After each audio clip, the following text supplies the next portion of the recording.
Hello, everyone, and welcome back to another edition of This Week in Throws.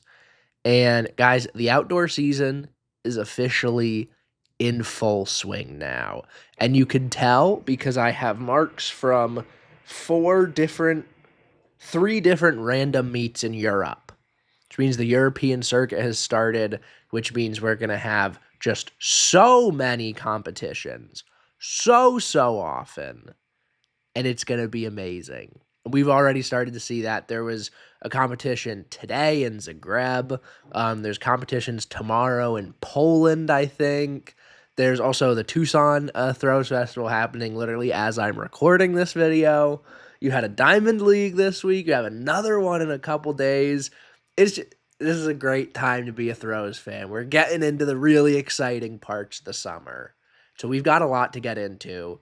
So, I have a page and a half of notes right now, which means this is probably going to be 45 minutes, which is going to be a nightmare for me in editing, but we'll see what happens, and we'll get into it. So, we're going to start in Doha with the Doha Diamond League, and, really, there's only one place you can possibly start with this entire last week in throws, and that is the men's javelin competition at the Doha Diamond League, because goodness gracious.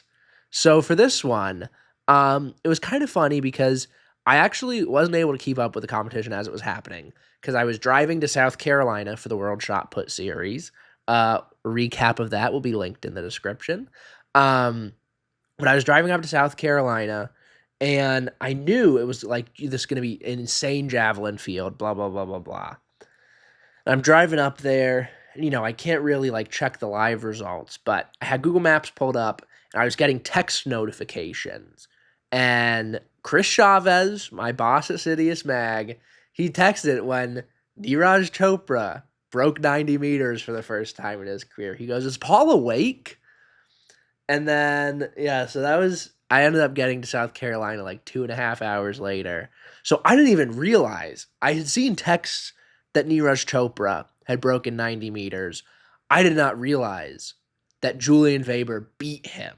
So I got to South Carolina. I checked the live results, and I'm like, oh my gosh. Neeraj Chopra threw 90 and lost? That's kind of awesome. Sucks for him. Kind of awesome as just a general throws fan. So Neeraj Chopra opens up big in this one. He goes 88-44, I think it was. I can't really read my own handwriting.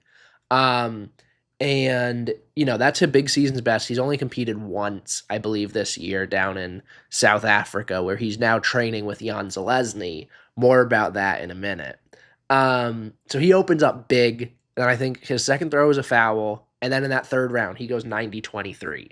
After just tapping on the door for such a long time, he finally breaks through the 90-meter barrier. Just a absolute moment of utter relief for him. So that was really exciting to see, because is there really anyone in the world that deserved to throw 90 meters more than an Olympic champion, a world champion, a world silver medalist, an Olympic silver medalist, and just overall a great guy? So that was really exciting to see. But then Julian Weber was having none of it. He wanted to get in on the fun. And his last four throws are just cartoonishly good.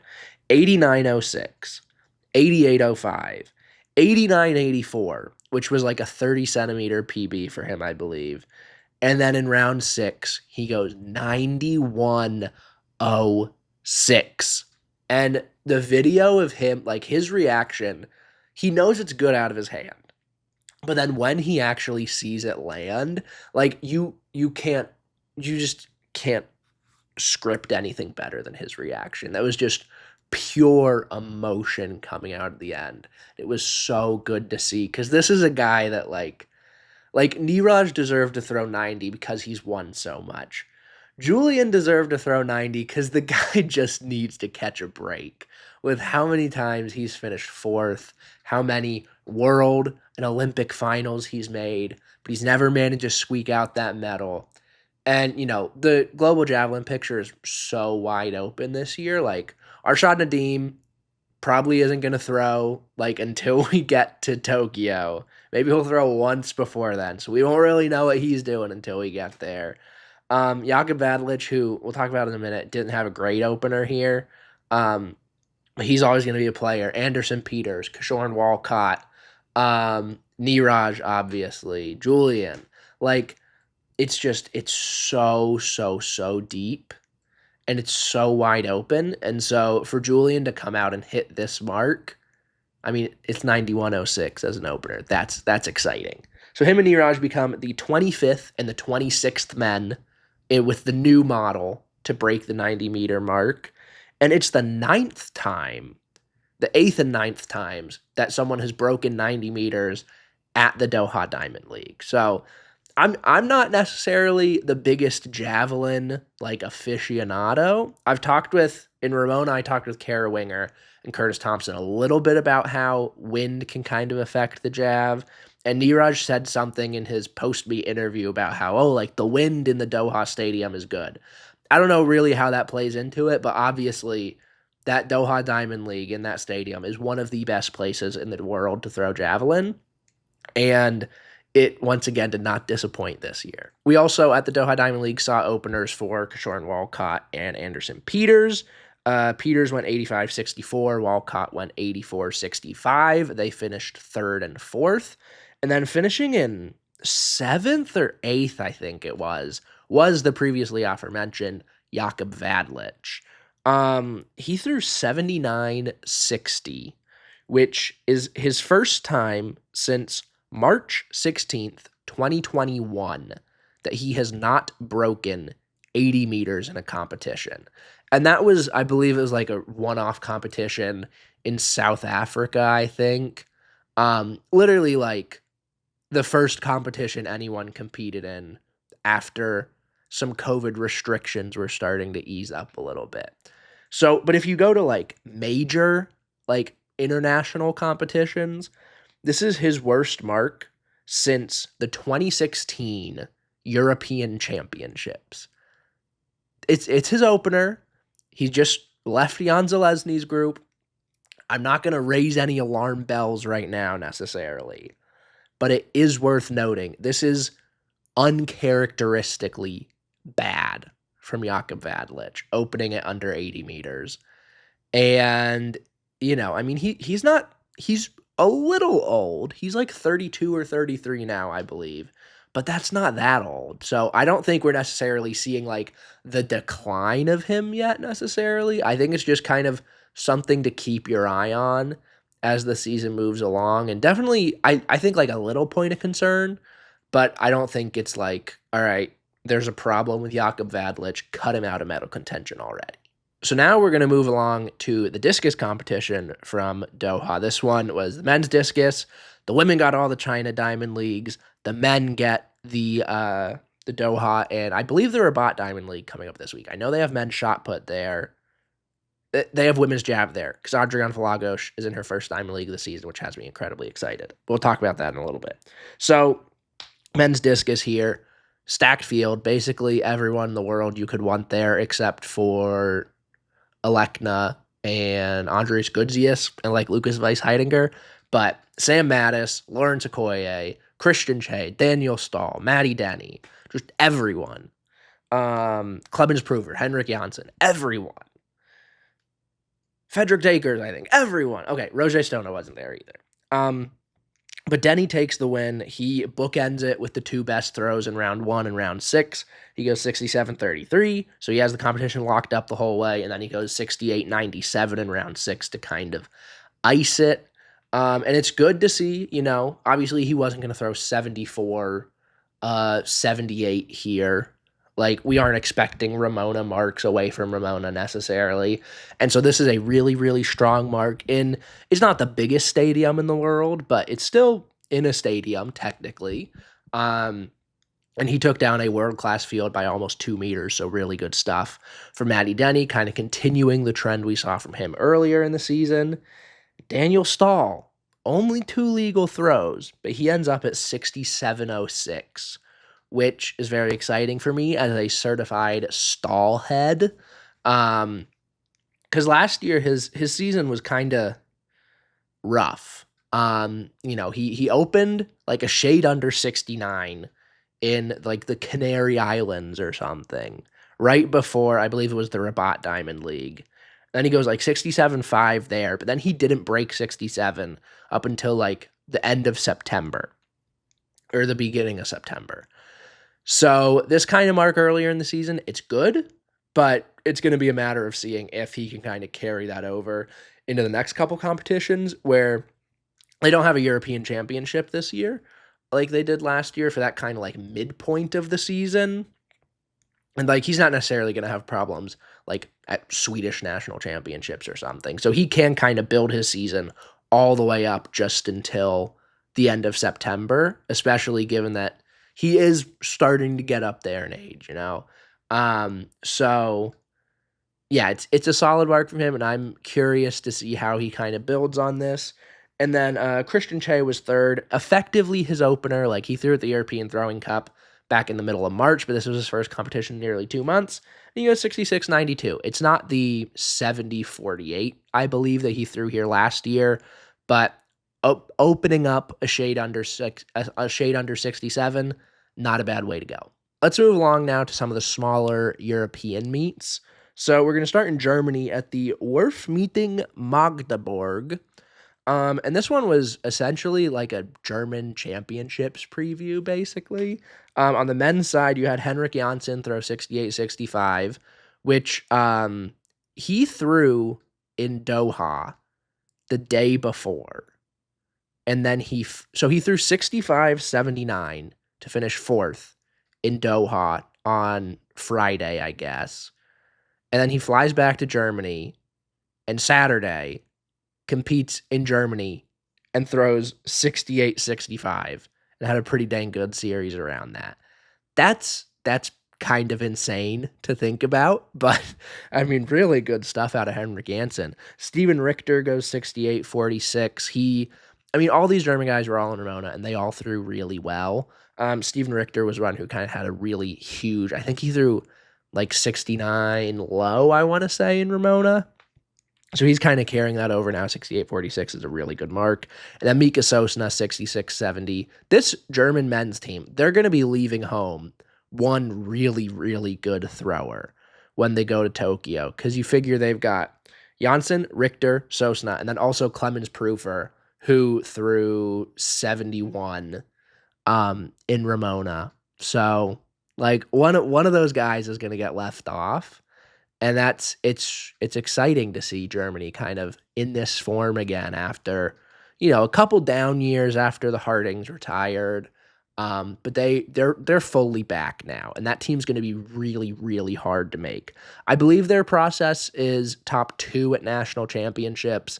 Then they have a third discretionary selection, so we'll see kind of where that shakes out. The women's side, they had a bunch of their top women competing, and coming out on top was Kristen Pudens, the Olympic silver medalist from Tokyo, and she throws 67.61, which is a little bit off her PB of 67.87, but you figure this is an Olympic silver medalist, someone who has made every global final since Doha, opening her season about 20 centimeters off her PB. So that's a really good sign for her. It feels like Val is obviously clearly the top dog on the women's side once again this year. And, Loggie's been throwing really well, but it does feel like those silver and bronze positions are pretty wide open. So it's interesting to see how those shake out. And this is for Pudens to hopefully get back on the podium after what she was able to do in 2021. This opener is a good sign. Moving all the way across the world now, we're going to Tokyo, not for the World Championships, but for the Seiko Golden Grand Prix. Couple of Jav competitions here. The first one, the women's competition, unsurprisingly, won by Haruka Kitaguchi on her home turf. She throws 64.16, which is about 4 full meters better than she opened up in Shanghai Kekiao Diamond League 2 weeks ago. So it's a good step forward for her, kind of more in line with what we'd expect out of the defending Olympic and world champion. And she beat a solid field. She beat Joanne Van Dyke, Reba Odebor, Florides Ruiz Hurtado, and Mackenzie Little. Whoop, whoop, whoop. Somebody play the Ethan Katzberg alarm because he had a very low-key opener last week on May 17th at a small meet in Germany. There were 5 guys in the field, including Dutchman Denzel Comanentia. Ethan Katzberg opened his 2025 season 79-32 in Germany, like I said, and a Ethan Katzberg-like series, 77-14, 77-11, 78-89, 78-73, a foul, and then 79-32 in his last round. And, it's not quite the 84-38 he opened up with last year in Kenya. He spoiled us a little bit, kind of ruined our expectations for him. But he's going to be throwing in one of the European meets coming up in the next couple days. I think it might be in Halle, Germany. You guys are going to be really embarrassed with how I pronounce some of these European city names coming up in the next couple months. Halle in Germany. Huge throws comps there. I think those are tomorrow, so maybe today, because I'm probably going to upload this on Friday. So Friday and Saturday, I believe, are some massive throws competitions in Germany. And I believe Ethan Katzberg's throwing there against a stronger field than just 5 men. So maybe we'll see closer to Ethan Katzberg just throwing 80 meters at will there. And then last note on the pros before we talk a little bit about what happened at NCAA Conference Championships. Today, the day that I'm recording this on Thursday, there was a shot put meet in Zagreb.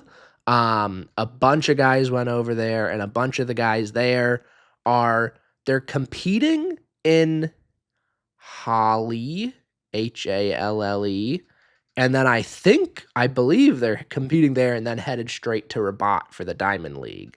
But in Zagreb, it was Peyton Otterdahl coming out on top, 21-71. He came out on top via countback against Tom Walsh. But 21-71 in his first kind of European competition of the season. Pretty good stuff out of him.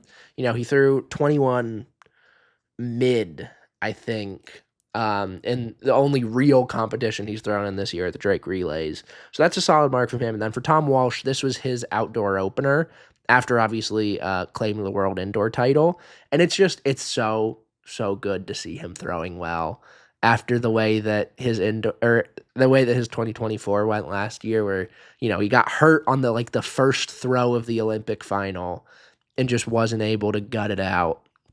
And it's really good to see, that could have been the beginning of the end for him, I guess. But he's bounced back really well, and now he's got another global gold around his neck, and he's throwing 21-71 in mid-May for his opener. So exciting stuff out of Tom Walsh. Leonardo Fabri finished third at 21-63. And, it's not like it's another situation where we look at what Ethan Katzberg did last year, where he just opened up so well and was throwing so well early on in the season. But for Fabri, last year, he threw 22-80. 4 of his first 10 competitions or something. That might be an exaggeration. I'm misremembering probably. So we're in mid-May and we haven't seen anyone break 22 yet. I do feel like that will change either with the competition in, I'm going to pronounce it a different way every time I say it, Halle, or at the Rabat Diamond League. I feel like that's going to change this weekend. But yeah, his season, he threw 21-95 indoors and then has thrown some solid 21-meter marks outdoors, but nothing quite over that 22-meter barrier yet.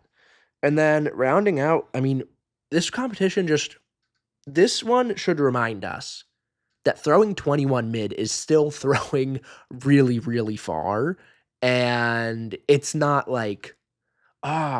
dang, if the winning mark at a competition isn't 22-7, that's okay. We're going to survive. Because this one, the winning mark was 21-71, and then 5th place was 21-36 for Roger Steen.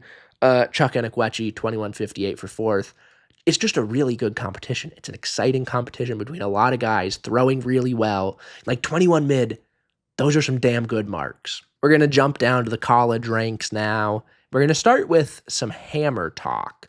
So we're going to start with my favorite Grecian Minnesota boys.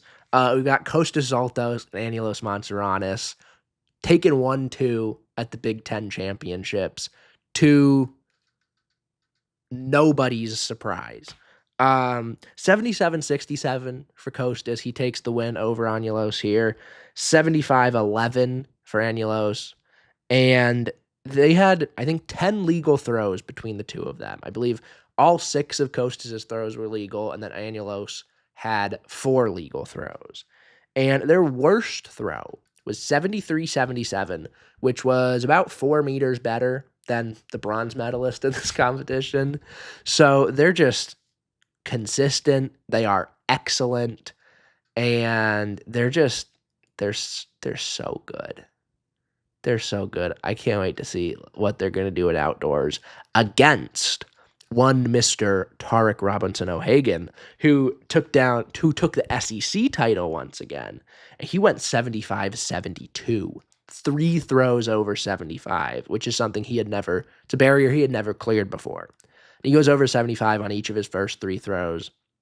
And so, like, it will take a Herculean effort out of him. Like, it's definitely going to take another probably meter plus PB to take down Kostas and Angelos when they go to Oregon in 3 weeks. Like, it's going to be really, really tough. I don't see either of the Minnesota guys throwing less than 77 at nationals. So yeah, it's going to be tough to take him down, but Tarek is a very confident thrower, and this performance has to only build confidence.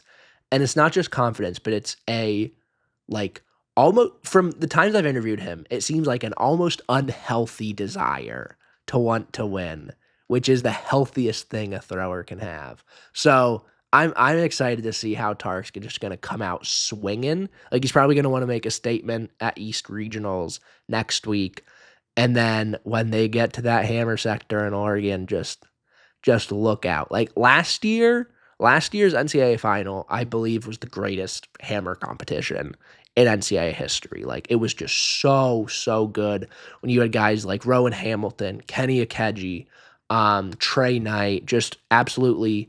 Kostas didn't compete collegiately last year, but Tarek was throwing really well, and they were just launching these things, just throwing bombs. They're going to do it all again this year. Like Kenny Akeji, who's the best championship performer in the NCAA, really. When you look at, like, last year, his season best was 73, I think, headed into nationals, and he ended up throwing 77. So, yeah, it's like, it feels weird to talk about Tarek and Kostas and Angelos so much and just be like, oh yeah, and Kenny Akeji. But yeah, Hammer is going to be, I think, the event to watch. Like, obviously, I'll get to this in this. Okay, I'll just kind of skip around. Obviously, discus is going to be really good because you have Mikolas Alekna, who threw 69.86 to win the ACC title, which is his worst throw of the year. So he's washed now. Because he didn't break 70 at one competition. So you hate to see it, but Mikolas Alekna, take him out of medal conversations for Tokyo because he did not throw 70 meters at the ACC championships. The SEC champion was Oklahoma's Rawlford Mullings, who threw 66.48 and has thrown 69 earlier on this year. And, like, realistically, I don't see a way that Rawlford can beat Mikolas. The only way that can happen is if this weird NCAA championships curse snatches Mikolas again. Or maybe he just can't beat Jamaicans. Maybe that's his kryptonite, and maybe Rawlford is going to steal some of Roger Stona's magic, and he's going to beat Mikolas Alekna in Eugene. I don't know, but that's going to be really good. And then, like, the competition, they feel like a pretty clear top 2.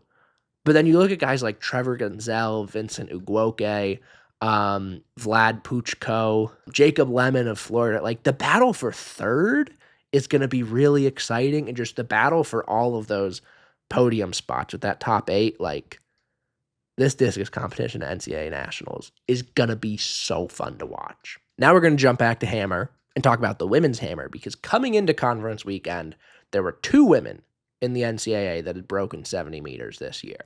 Leaving conference weekend, there are 5 women that have broken 70 meters this year. The women who crossed that barrier for the first time this season, you had Texas Tech's, formerly Minnesota's, Shelby Frank. She went 70-37 to take the win there. Also won the discus competition in a PB of 62-14. And like, this is someone who at U.S. trials last year, like the hardest national championship in the world, made the final in the hammer and the discus. That's Maggie Ewan type stuff right there. That's impressive. Moving to the SEC championships, you had Georgia's Stephanie Ratcliffe, the 2023 NCAA champion when she was at Harvard. She took the win here. She went 70-72, which I believe is her best throw in a Georgia Bulldogs uniform. She threw over 70 a lot last summer after the collegiate season had ended, but this is really good momentum building for her as she goes after her second national title. But coming out of conference weekend, the national leader is Emily Fink of West Point, which is also the U.S. Military Academy, also known as Army. She went 71-12, which is just huge. So like I said, there's 5 women over 70 now. A couple that are just knocking on that door.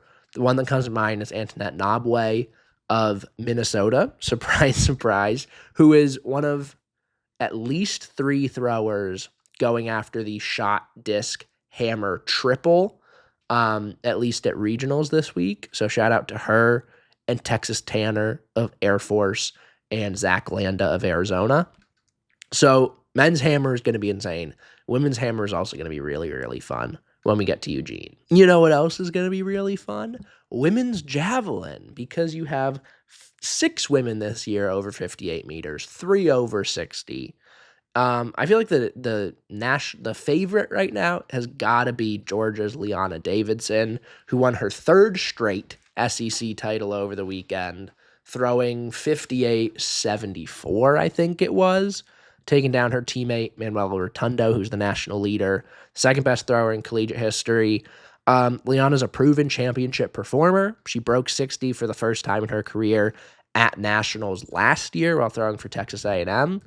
And yeah, she's won 3 SEC titles in a row. She's thrown 63 very high earlier this year. Like, she's really, really, really good. And I think she's been runner-up the last 2 years. This has got to be the year she finally surmounts the podium. All right, last one. We're going to talk about men's shot. Let's talk about Tarek again, because, he's the defending outdoor national champion, indoor national champion, 2-time defending indoor national champion. It's been a long time since someone in the NCAA has beaten him at a national championships in the shot put. And he doesn't look like he's ready to give up that crown just yet. He threw 20-68 at SECs, but when you look across the country, conference weekend provided big, big throws all around. South Carolina's CJ Licata, 20-44. Wisconsin's Jason Swarens, who's the national leader right now, 20-53. Cincinnati's Fred Mudani Lakibi, 20-28. Arizona State's Brandon Lloyd, 2020. What is this name? North Carolina's Tommy Kitchell. Sorry, Tommy, I can't read my own handwriting sometimes. 2018. And then Georgia's Alex Kolesnikov, 2009. So that's just last weekend. There were 7 guys that broke 20. And, the NCAA shot putters they do a good job of elevating themselves at national championships. And so we could see multiple guys over 21. That's my big hope. We go back to some 2023 vibes with Turner and Jordan Geist. That's what I'm hoping for, especially because I know Tarek would want to throw He'd be a lot happier in the mix zone if he threw 21 and won a national title. Let's just say that. But yeah, there's not really going to be a bad event when you come to NCAA Outdoor Nationals, because the women's disc, you got Alita Van Dalen versus Jaden Ulrich, versus, a couple other really good women in that field. The women's shot put is going to be so tight, because Ashley Johansson, who's the indoor national champion, she doesn't have any more outdoor eligibility, so she hasn't been competing. Jada Ross also didn't have any outdoor eligibility. But you've got Coco Adeluga from Ole Miss. You got Maya Lesnar. You've got Zeb. If Zeb Sion is watching this, he needs to tell me how to pronounce Nina's last name. Ndubuisi. I'm not going to try and pronounce it because I'm just going to embarrass myself.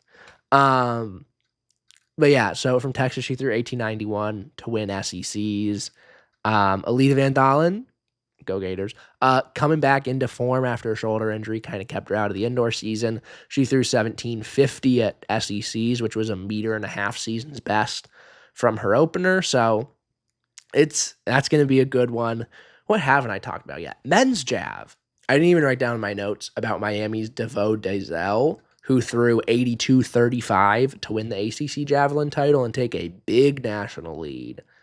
But yeah, I mean, he's probably the favorite going in now, I guess. But you've also got guys like Keyshawn Strawn, Dash Cert, basically all of Nebraska's team, plus Mike Stein of Iowa, and obviously DeVoe. It's going to be an exciting one. Men's Jav's going to be really good. I think that covers like I said, every single one is going to be good. So for those of you outside of the U.S. who kind of are wondering how it works, we have regionals coming up next weekend. Top 12 at each region qualify through to nationals, which are June. I should know the dates because I'll be there. 11th to the 14th, I believe, in Eugene, Oregon. Shout out Hayward Field. We're back. And so, yeah, NCAA Outdoors is just going to be a blast. All right. That's it for this one. This was a long one, and these are going to be long ones now because, like I said, you're just going to wake up on a random, Tuesday and just be like, oh, Zane Weir threw 2160 at some random meeting in, southern Germany or something. Cool. And that's amazing. It's not the easiest thing to follow, but it's a great time to be a throws fan because there's just competitions basically every day. And it gives me a lot to talk about. So I enjoy that. But yeah, that's all I got for this one. It was a good week in throws. Let's make next week. It'll be hard to make next week even better after the Doha Diamond League, but I trust everyone to give it their best shot. Rabat, like I said, we've got men's shot, really strong competition there, and then a stacked women's javelin field. Haruka Kitaguchi versus Adriana Vilagos, round 1 in 2025. I cannot wait. That's all I've got right now. Thank you guys for watching or listening. Please like and subscribe or follow the podcast on Spotify. I'm not really sure how that works, but do something to interact with it, please. The Twitter is phoffmahoney. The Instagram is @polythrows. And I will see you guys next time.